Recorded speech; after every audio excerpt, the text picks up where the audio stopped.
눈꺼풀을 잡아당겨주는 눈을 뜨고 감고 하는 게 있잖아요. 근데 이 눈꺼풀 먼저 이렇게 살펴보면은 이거를 안쪽으로 보면 우선 눈꺼풀 테두리라는 게 있어요. 이렇게 눈꺼풀 테두리. 그래서 이 눈꺼풀 테두리에는 속눈썹들이 붙어 있고 그리고 위아래로 잡아당겨주는 눈꺼풀 위치를 잡아주는 근육들이랑 인대 같은 것들이 있어요. 근데 자, 이런 눈꺼풀 근육들은 어떤 운동을 통해서 우리가 눈을 뜨고 감게 해주는가? 우리가 눈을 그냥 뜨고 감는 게 눈 거풀에 있는 근육만 하는 게 아니라 사실 이마에 있는 근육들도 같이 일을 해서 눈을 뜨는 데 도움을 줘요. 그래서 우리가 눈 뜨는 게 눈 주변 근육만 움직이는 게 아니기 때문에 눈을 크게 한번 떠보면 실제로 이마에 주름이 이렇게 지는 현상을 볼 수가 있죠. 근데 이렇게 이제 눈이 적정하게 잘 떠져야 되는데 여기 보면은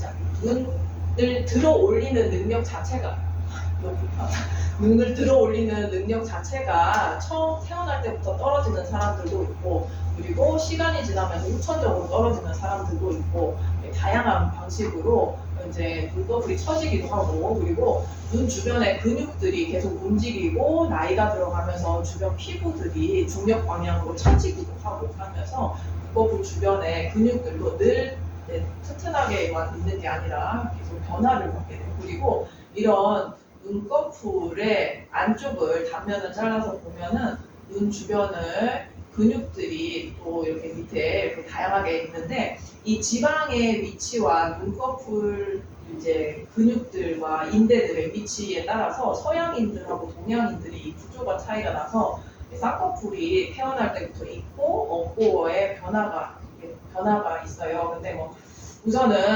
우리가 알고 있는 이제 질병으로 분류하는 것들을 보면 안검하수가 있죠. 그래서 우리 안검하수는 어린이들 같은 경우에 특히 안검하수 같은 경우에는 잘 찾아내고 교정을 해줘야 되는 게 시력 발달에도 문제를 일으킬 수 있어요.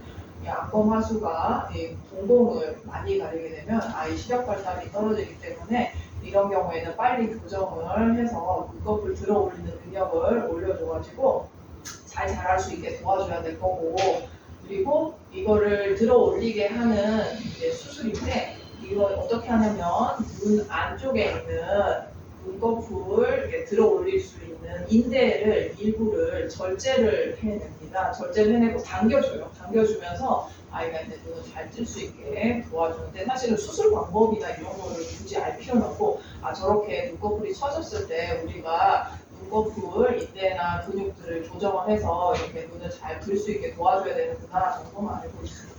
그리고 눈썹이 눈을 찌르는 일들이 있는데 속눈썹이 이제 속눈썹 방향만 눈꺼풀 위치는 다 괜찮은데 속눈썹 방향만 틀어져가지고 눈을 계속 찌르는 경우 그리고 눈꺼풀 테두리가 이렇게 안구에 잘 붙어서 위치하고 있어야 되는데 그렇지 못하고 안쪽으로 이렇게 말려 들어가는 경우 그리고 이제 어린이 특히 동양 애들에서는 눈꺼풀 주변의 근육이라든지 눈 주변 둘레근이라든지 피부들이 이렇게 과하게 액션을 취하면서 눈이 안쪽으로 말려 들어가듯이 이렇게 눈꺼풀 테두리 위치는 나쁘지 않은데 말려 들어가듯이 이렇게 변하는 젖눈꺼풀이라는 게 있어요.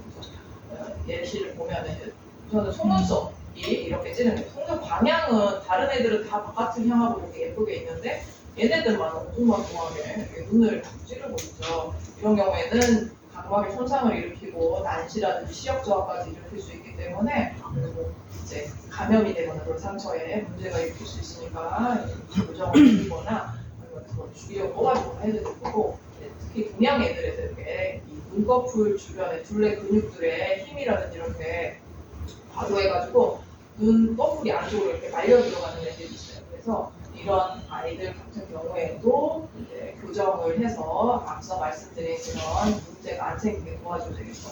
이렇게 눈썹들이 안을 찌르게 되면 심하면 각막 궤양이라고 해서 이 각막에 상처가 나고 세균 감염되면서 이제 혼탁이 진행하고 아주 나쁜 경과를 취하는 경우들도 있으니까 이렇게 도와줘야 되는데 특히 나이가 들어가면서 눈꺼풀 테두리를 잡아주는 인대라든지 이런 것들에 힘이 약해지는 어르신들도 이런 식으로 눈썹이 안을 찌르게 되는 현상들이 생겨요. 그래서 이런 경우에는 저희가 어떻게 하느냐, 이제 아래쪽에 피부를 일부를 절개를 하고 이 안쪽에 이 눈꺼풀 당김근이라고 있는데 그 당김근의 위치를 조정을 해서 눈꺼풀 위치를 어떻게 하든지 바깥으로 이 안쪽으로 말려 들어가지 않고 속눈썹이 밖으로 이렇게 잘 위치할 수 있도록 도와주게 됩니다. 그래서 실제로 눈썹이 이렇게 안으로 말려 들어가는 사람들을 이렇게 밑에 잘라가지고 이 위치를 바꿔주면은 여기서는 안쪽으로 쏙 말려 들어가고 속눈썹이 안 보였었죠, 여기에는. 근데 왼쪽 사진에서는 안 보였었는데 여기 오른쪽 사진에서는 여기 보시면은 이게 위치가 딱 맞아져가지고 속눈썹이 바깥쪽으로 이렇게 잘 향하고 있고 더 이상 속눈썹이 눈 안쪽에 결막이라든지 결막 흰자 까만 동자 괴롭히지 않는 상태가 됩니다. 눈꺼풀이 이제 건말림이라고 해서 눈꺼풀이 이렇게 바깥으로 이렇게 도는 사람들이 있습니다. 안쪽으로 말리는 게 아니라 바깥으로 이렇게 벌어져는데 이런 경우는 대다수가 외상이나 아니면 안면마비를 겪으신 분들에서 이런 일들이 종종 있는데 이렇게 눈 안쪽에 흰자 결막 조직까지 다 노출이 돼 있으면서 환자들이 눈시림이라든지 눈물 흘림이라든지 이런 것들을 잘 많이 겪게 되니까 이런 경우에 심하다면 이 사람처럼 심하다면 저희가 이렇게 눈꺼풀 테두리를 일부를 절제해내고 당겨가지고 눈 꼬리 쪽에서 묶어가지고 좀 더 탄탄하게 이렇게 만들어줍니다. 이런 식으로 수술을 하는데 공격성만 그러면